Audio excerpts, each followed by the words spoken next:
Are Tobagonians bitter, or have they been duped? You be the judge. All right, so let me take you back. It's December 9th, 1996.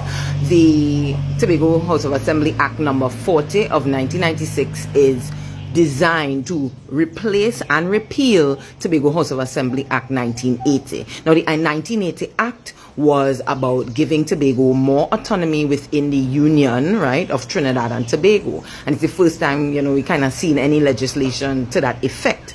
However, in 1996, in a greater push for even more autonomy, the Gaia Prasad Commission was basically given the task of giving recommendations to update the 1980 legislation. So let's think of the 1980 legislation as though it was something kind of rushed, and they didn't get everything that they wanted in there. So the 1996 version was supposed to basically give more autonomy and give more thought to exactly, what was needed. So by this time, the THA was in operation for about 16 years. So, it was time to kind of revisit. The commission really gave some really good recommendations. Here are a few of them. One of them was the collection of taxes on monies earned by companies in Tobago. So think like Courts, KFC. They're earning money in Tobago. The taxes should be collected in Tobago, right? Another one is that the chief secretary should attend cabinet meetings, right? Which, seems to make sense. If it's the whole, the whole country, that I think that is not a bad thing to ask for, right?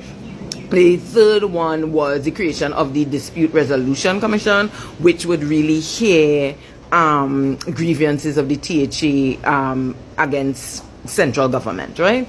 So really, really good recommendations, and basically all of them were accepted and were to be in this bill, this Act number 40, right, of 1996.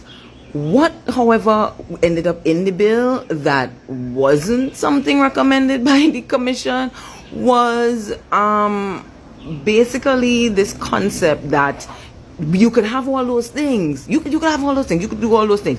However, it would be subject to cabinet, which is something that was never even contemplated. It was not something that any Tobagonian had advanced.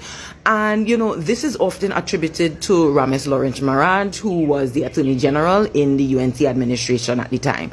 And so it's kind of like, oh, I'm going to give you 3 mangoes, but you're going to have to give me 5 mangoes in order to get it. You understand what I'm saying? If you want more Tobago